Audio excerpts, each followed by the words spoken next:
साथियों नमस्कार। ये जो हमारा 8वां जो पे कमीशन अभी आया है, तो बहुत सारे फैक्टर्स हैं जो कि इनको इन्फ्लुएंस करेंगे इनके आउटकम में। तो आइए मैं एकदम संक्षिप्त में आपको बताऊं। पहला जो फैक्टर होगा वो होगा इकोनॉमिक कंडीशन। तो इकोनॉमिक कंडीशन में मतलब हमारे अभी जो स्टेट का इकोनॉमी जो है उसको वो कैसा है, इन्फ्लेशन रेट कैसा है, मार्केट प्राइसिंग इसेंशियल कमोडिटीज का कैसा है, ये जो है इसका भी एक इम्पैक्ट पड़ेगा। दूसरा जो है गवर्नमेंट का जो पॉलिसी, ठीक है, जो गवर्नमेंट का जो फाइनेंशियल कैपेसिटी है और जो कैपेसिटी जो कितना तक वो इम्प्लीमेंट कर सकते हैं, उनका पॉलिसीज क्या है, ये उस समय एक मायने रखेगा। तीसरा जो है वो एम्प्लॉय नीड्स, एम्प्लॉय का जो जरूरत है, जो एक्सपेक्टेशंस है, उसको भी ये जो है ये ध्यान में रखेगी। और basic needs for an average family, एक बेसिक नीड क्या होना चाहिए, ये भी इसमें ध्यान में रखा जाएगा।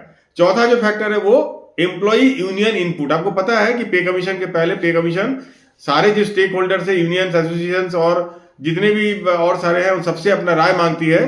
तो इसको भी ध्यान में रखा जाएगा और उसमें सरकार कहां तक उनके मांगों को मान पाने में सक्षम है, कहां तक वो परमिट करती है, ये भी जो है ध्यान में रखा जाएगा।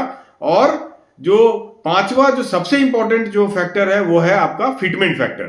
तो ये फिटमेंट फैक्टर जो है वो आपको पता है कि ये फिटमेंट फैक्टर पे डिपेंड करता है। तो आप जैसे आप याद रखिए कि जो 7 सीपीसी में जो है, जिस समय हमको 7 सीपीसी आया था, उस समय हमारा फिर जो है डीए का परसेंटेज 125% था। तो इसलिए उस समय फिटमेंट हमको 2.57 मिला था। आज के डेट में आप देखिए अभी 53% डीए है। और अगर आप देखेंगे तो 1/1/2026 तक और 3 डीए मिलेगा। तो अगर आप उसको मिला ले तो करीब 65% के करीब आप ये मान के चल सकते हैं कि 65% तक डीए मिल सकता है। तो इसलिए ये जो इतना हाइप दिखाया जा रहा है, ये चारों तरफ से आपको जो दिखाया जा रहा है, सभी लोग बोल रहे हैं कि 2.86, कोई बोल रहा 3 मिलेगा। तो इस झांसे में ना जाइए। आपको 2.86 या 2.9 या 3 जो है ये मिलने से रहा, ये नहीं मिलेगा, क्योंकि ये रियलिस्टिक फिगर नहीं है। रियलिस्टिक फिगर 1.6 से लेके 2 के बीच में आपका मल्टीप्लाइंग फैक्टर हो सकता है।